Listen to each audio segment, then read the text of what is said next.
to me today. My guest today is someone very special and near and dear to my heart. Jim Fay created a program called Parenting with Love and Logic. And my understanding is it's not just for parenting, it's for other relationships, but I needed it for parenting. So Jim Fay is an award-winning author and speaker. He was actually ranked number 19 on the 2019 Global Gurus Award in the field of education. He's best known for his ability to provide simple and practical solutions to the day-to-day challenges of working with children. And I think that's been expanded a little, but we'll get to that.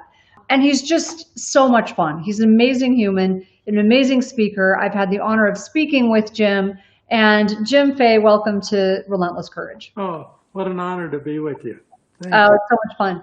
So really quickly, I want you to tell people why you created Love and Logic. But before you do, I just want to tell everybody, I found you about 12 years ago. I thought having a baby was just going to be so easy. I'd have a baby. I would tell her what to do. She would do what I said.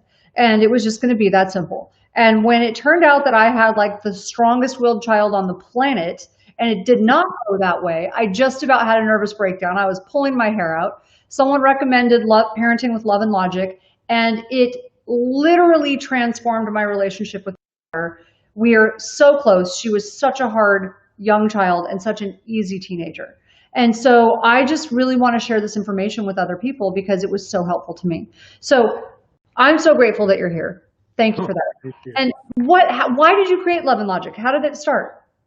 Well, you know, I used to be a principal in an inner city school where there were a whole lot of, by the nature of kids not having much, they had to be really resourceful. Mm-hmm. And then I left there and went to a school where there was a lot of affluence. And I got the shock of my life on the first day of school. There was this huge line out in the hall, and I went out to see what it was, and there were all the kids lined up to use the telephone. And they weren't very pleasant either on the phone. Mom, you got to bring me my homework. Mom, I don't have my lunch money. You have to bring this, you know. And they were ordering their parents around, and the parents were zooming in with their Cadillacs and Mercedes-Benzes and all that. I was shocked. I couldn't believe this. I thought, this is not good for these kids. They're not honored guests in the home. You know, they're part of a team. But so I decided I was going to do something about that. Almost got myself fired. I said to the kids, you can use the phone anytime you want to, as long as you don't make a problem for your parents. Oh, they don't mind. Well, I mind. You know, I wouldn't feel good about you doing that. And one of the big issues was lunch money. Now, those were the wonderful days when kids had to actually be responsible for remembering their lunch or their money. And so I said, no, you're not going to use the phone to do that kind of thing, but we'll feed you. You won't go hungry. You know, if you don't have your lunch money, you can go through the line. They'll give you all the vegetables and all the fruit you want. And, you know, well, the parents didn't take that lightly. They said I was mean. And so I started having meetful night every Wednesday night talking about raising responsible kids. And that's what kept me from being fired. But pretty soon people said, well, you got to write some books. You got to put some materials. We need something. But it was interesting. One of the things I had learned some offhand was that when kids have a problem, or anybody, like an employee or anybody else, you don't jump in right away and try to solve that problem. That's not good for them. That takes away their self-esteem. And so I would say to the kids, well, here's some ways to do it. Well, I found out they still thought I was being mean, so I had to really make a 5-step program for the parents. And I said, first thing you do when a kid has a problem is you're genuinely empathetic and concerned. You say, oh, wow, that's never good. And then you immediately jump to, what do you think you're going to do? Which puts this problem back on them. And they'd always say, oh, I don't know. Well, step 3, would you like to hear what some other kids have tried? That's a big word, tried. You know, and well, I guess so. Well, then you always start out with the worst possible thing. Maybe the kid is complaining they don't let him play soccer out on the playground. Well, would you like to hear what some other kids try? Oh, I guess so. Well, some kids just go out there and bust him a good one in the mouth and say, I'm going to play anyway. See, I like to give the worst idea first because then they can feel good about saying, well, that's stupid. That won't work.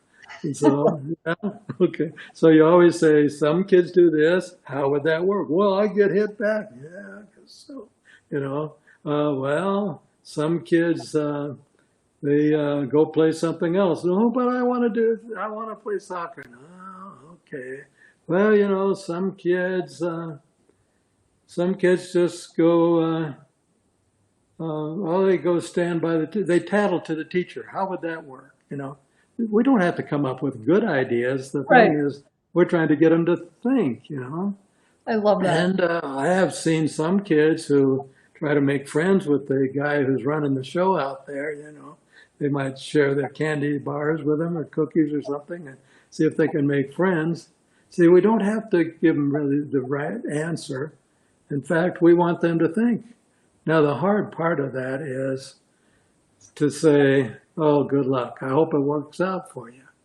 And then you kind of pray that they pick a really bad one, because if they pick a bad one, the other kids will train them not to do that one again. Oh, no. But think about this.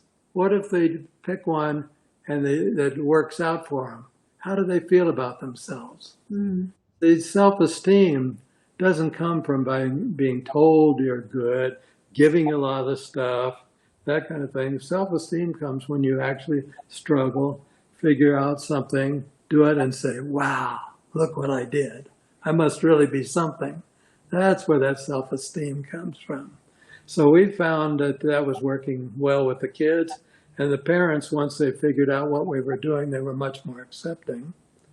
But then it didn't take too long before we figured out teachers need the same thing. Oh, yeah. Come in and say, this kid went off on me. Oh, wow, empathy first, right? What do you think you're going to do? I don't know. Would you like to hear what some other teachers tried? And, you know, before long, I found I was getting a whole lot of teachers who were much more responsible and resourceful, didn't think I was supposed to solve their problems, and would actually come in to me and say, Jim, I got this problem. I'm thinking about doing this. What do you think would happen? You know, so I love that. So what I'm hearing is, what I heard right there is it's not just for kids, and that's what I think that other people can benefit from the same type of training. Absolutely. We're way too quick to try to solve problems for other people. But when you think about it, whose needs does that really take care of? Yeah. Right. So the hardest part for me about learning love and logic was the realization. I mean, the realization wasn't the hard part, but when I had the realization that this isn't my child's problem, it's my problem. The problem is me. I'm the problem. My parenting is the problem. How can you expect a 5-year-old to figure this out? And when I had that realization, it did set me free, but it also put a lot of responsibility on me, because I went, wait, I thought I was going to be a good parent, and now I don't feel like I'm a good parent. But once I started to get these concepts down, the next thing that was hard was actually allowing your kid to go through and experience the consequences. I never realized it, but I started to realize it's much easier to get irritated, angry, even yell at your kid when they're doing something really bad, put them in timeout, and be done with it. Mm-hmm. Much harder. It hurts when you see them struggle, doesn't it? Yes. It's much harder to not do that and allow them to just pay the consequences. And that's what love and logic is all about. And so, so that would work with other relationships as well. It's like one of my favorite lines that I stole from Love and Logic directly out of the book was, I don't do things for people who treat me that way or treat me a certain way. And so you are teaching model, you expect a certain amount of respect, and that you hold yourself to that standard. And that is, not only are you expecting it and training your child or your spouse or whoever to do that, but you're also letting them know that you're modeling it, and you don't do things for people who treat them that way. It's one of my favorite lines. You know, some people actually have a dream that their kids will grow up to take good care of themselves. Yep, exactly. And if they don't see it done, they don't do it.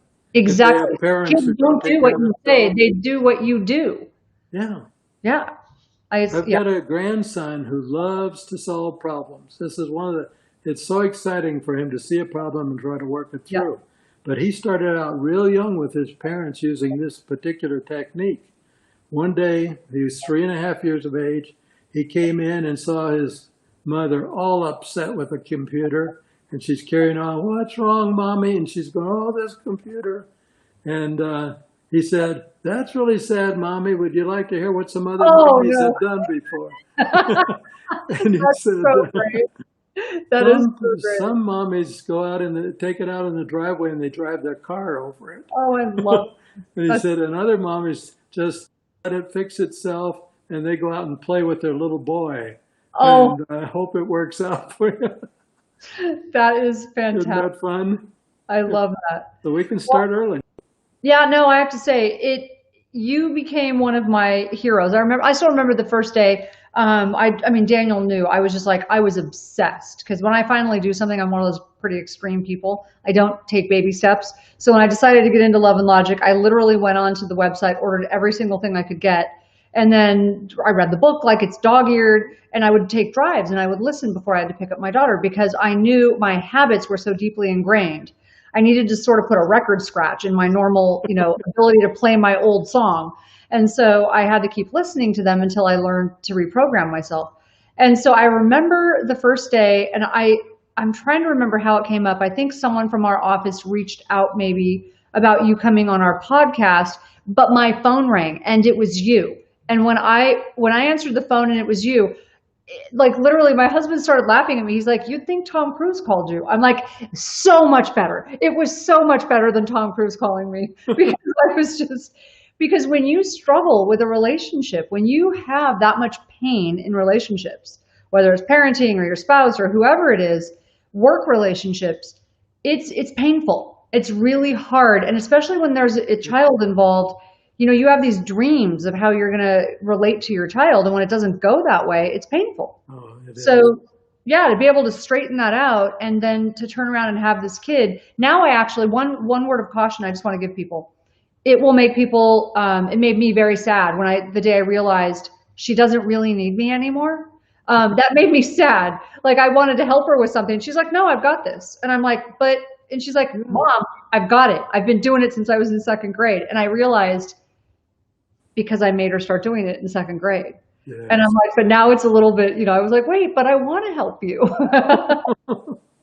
That's why it's so rewarding for me to hear about things like that.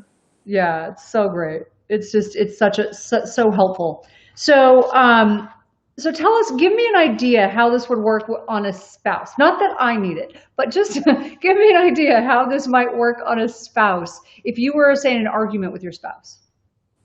Well, I think it's the same as with kids. The parents are having a lot of trouble right now with their kids home from school, all the crises that are going on and so on. And we've been suggesting to parents that you really take a look at buying time. And you buy time by, first of all, being empathetic. And I'm not talking about using a lot of words. The people who are truly empathetic hardly use any words at all. Interesting. They're more like, "Wow. Oh. That must hurt." That kind of thing. And that does wonderful things. First of all, it changes the other person's brain chemistry and puts them more in a calming mode. It also, when you say, "Oh," you tend to put yourself back into a calmer position. And then if we can buy enough time to say, "Oh, what do you think you're going to do? What do you think you're going to do?" That's a powerful message, isn't it? It is. That's a message that's laden with trust, isn't it? I don't know. Well, would you like some ideas? With kids, we say, "Would you like to hear what the other kids try? Would you like some ideas?" And sometimes they say, "No, I just want you to listen to me." Well, that's a great time. But if they you have no ideas, that's even greater because you can say, "Man, I'm going to have to think about that." And that's a powerful message that says, "Yeah, this is hard for me too. I'm not the guy with all the answers.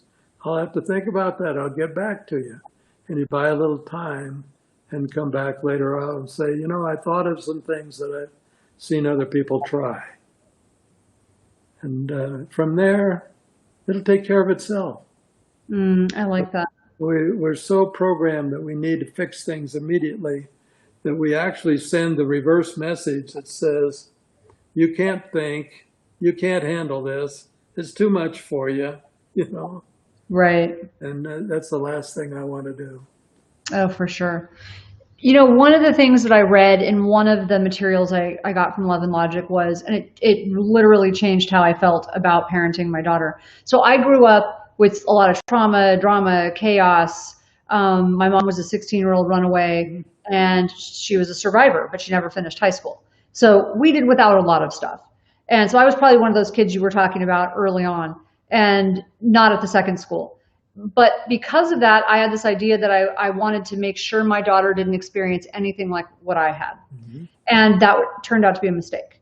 Yeah. I figured it out when she was 5 and she was just out of control. That's when I went, okay, that was not a good plan. But I read something in some of the materials I got from Love and Logic that said entitled people can never be happy.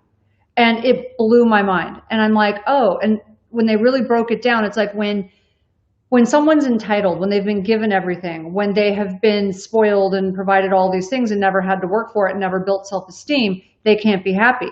And I'm paraphrasing greatly, but basically it was eye-opening to me because I'm like, oh, people think that giving their kids everything is going to make them happier. It doesn't.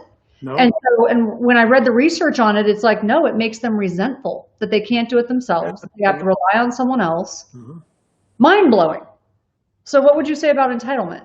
It's a prescription for a lifetime of unhappiness because you're never going to have, nothing, first of all, is ever going to be your fault. Mm-hmm. And so you're always angry. And the other is you're never going to have enough of the things you don't even need in the first place to keep you happy because your identity is all consumed with this idea of how much stuff do I have, how much are people providing for me and serving me and all of that kind of thing. So it's a really sad situation. Yes, and I don't like to spend too much time on that if I spend a little time on how to avoid it. Oh, yeah. That would or how to turn it around. For sure. You know? And we found out that a couple of beliefs really make a big difference. And one of my beliefs that is so important is that, you know, the family is not made up out of one or two product and service providers. Mm. It's a team. Mm. A team of people who work together to survive this world and get through and get what we want to have. So if I keep that in mind, that my kid is not an honored guest in my home, he's part of the team, mm-hmm. That's going to head us toward doing a lot of the right things.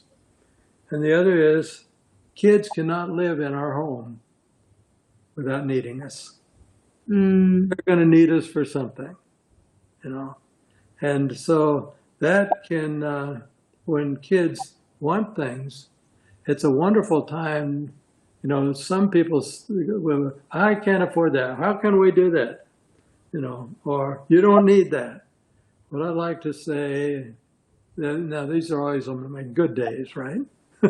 When I got my A game going, exactly, my good game, I'm going to say, oh, that would be wonderful. You should have that. How are you going to get it?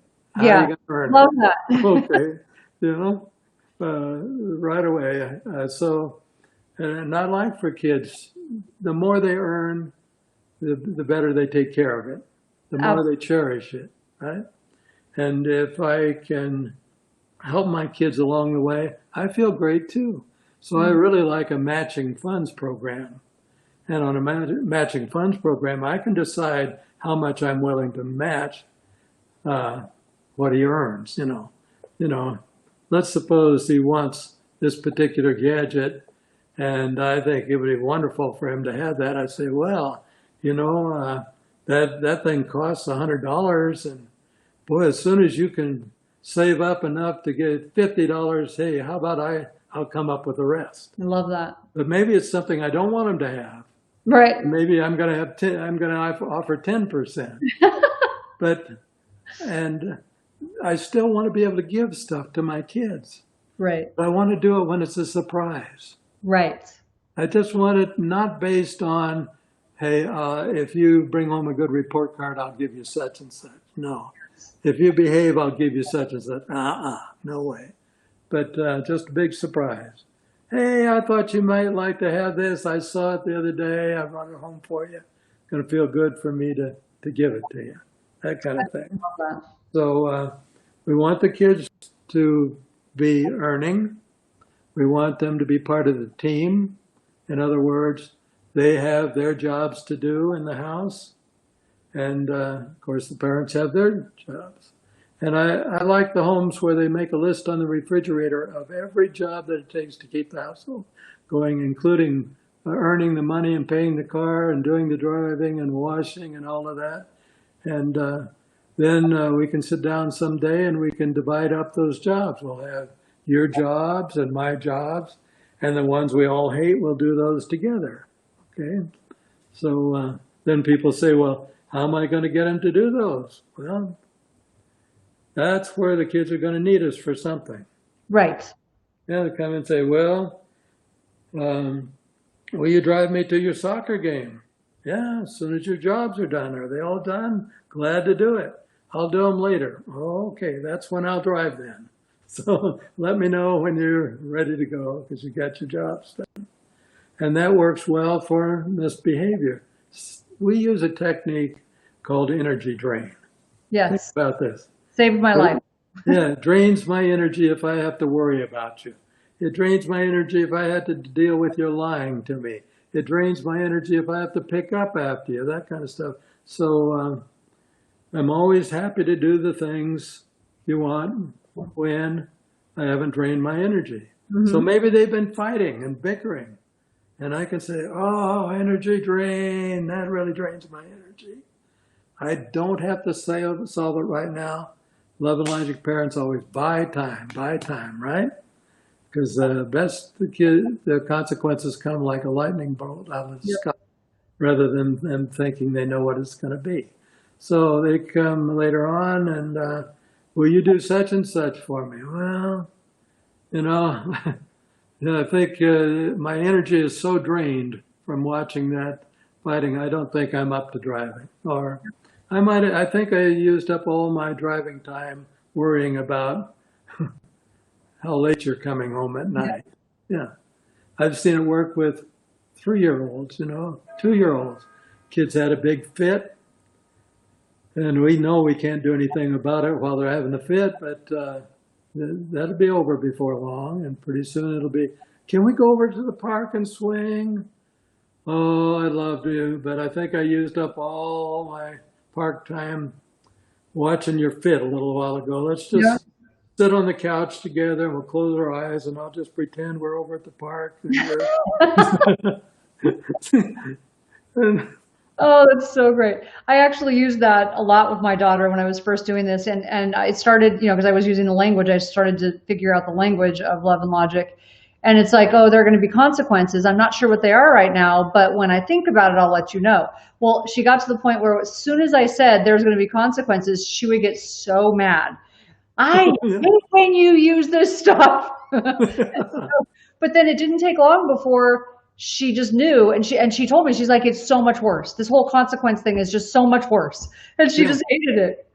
Because I don't know what they're going to be, and I have to worry about it. Yeah, it's amazing. And it's just practice for being an adult.